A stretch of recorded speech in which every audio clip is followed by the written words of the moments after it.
Hey everyone, this is Gio. Welcome to my first flipped classroom lecture. I want to talk to you today about gender issues present in literature.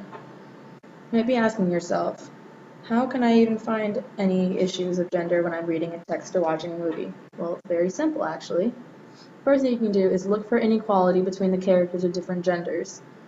Look at the male characters versus female characters. What is the man doing if the female's not? Is he stronger? Does he have more power? Is she submissive? Is she a regular housewife? Also look for demeaning language, name calling, things of that nature. Is there a man calling a woman baby or like, oh, sweetie? Is a woman making a man out to be something much larger than he is? Like, oh, he's my hero. And also assumed roles, like I talked about. The man, maybe he's like the breadwinner in the family, he's the man of the house, maybe she's just the housewife, things of that nature. So keep an eye out for those. And the first text I want to talk about is a poem by Coventry Patmore, written in 1854, called The Angel in the House. It was actually told that this was about his wife and how he saw women in society. It was very common for women at the time to be represented this way, which is to be submissive to their husbands, not to talk out of place, not to work. And I have a selection from this poem that I want to look at.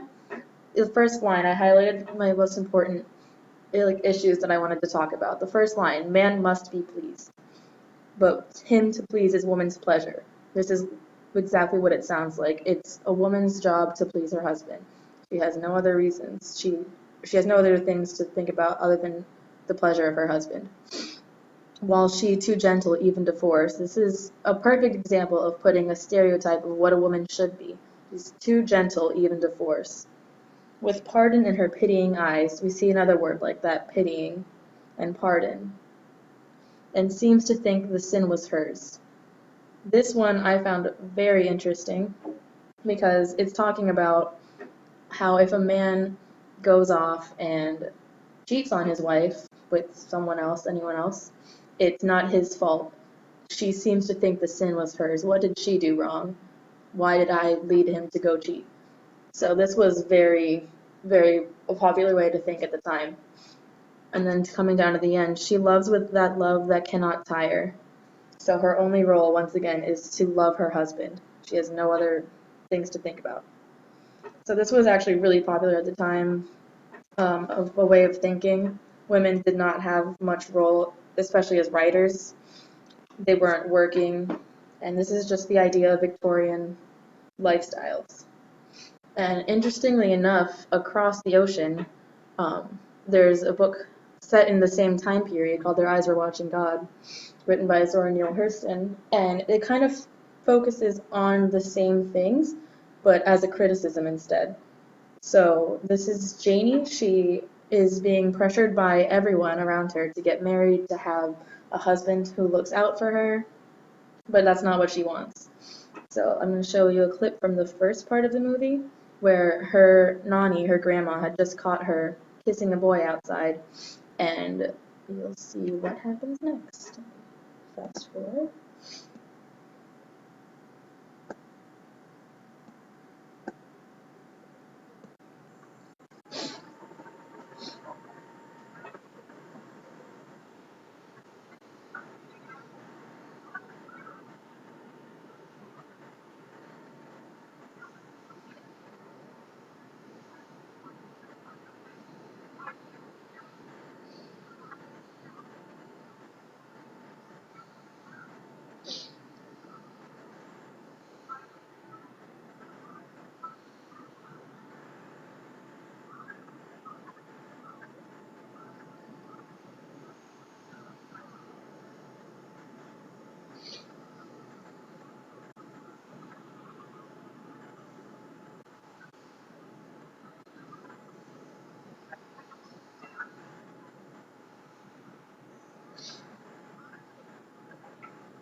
So you can see what she's saying.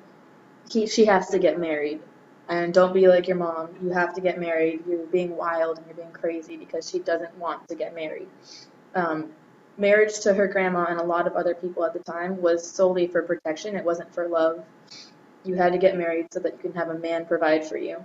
And so throughout the book, Janie gets married actually 3 times, trying to find this like protector that everyone says she needs, and she's treated terribly throughout the movie. So at the end, her last husband TK gets sick, and he's trying to shoot her. And so in self-defense, she shoots him, he dies, and she finds happiness finally at the very. Oh, not the credits, I'm sorry. So now, on her own, she's happy Janie. She doesn't need a man. She is a perfect example of a woman breaking out of that role and finding happiness on her own. She's one of the earliest figures in literature of independent females and strong women. And I have a few more examples, some more popular young adult books. Twilight. This book has a lot of gender issues in it. For example, Bella falling madly in love with someone she just met, Edward, and her dependence on him, which is extremely unhealthy. She can't live without him. She needs him for everything. And the same goes for him. He is very representative of how men in most literature look at females, which is this like unrealistic desire and like setting women up on this pedestal of I need her, she's perfect, there's nothing wrong. So their characters are very, very reflective of unhealthy gender issues in books. The next one, The Princess Bride, one of my personal favorites, but it is literally it's the perfect example of gender in books, which is she is a princess, she's the damsel in distress, she gets captured and taken away, and it's his job as the man, as a supporter, to go look for her, kill people. There's a lot of violence with only men in this book, and he becomes her hero, her savior. And Speak. This one actually talks a lot more about gender issues and sexuality, because in this book this young girl gets raped at her school, but nobody believes her. It has a lot to do with victim blaming, which in most cases happens to women. So nobody believes that she was actually raped. Everyone thinks she's a liar. And because the man who raped her is just like this popular guy and he's perfect and nobody would believe that he would do such a thing. So there's a lot of gender issues in these books. Could you think of any other books? Please answer in the space below. And thank you so much for listening to my lecture, and I look forward to talking to you next week about racial issues in literature. Bye.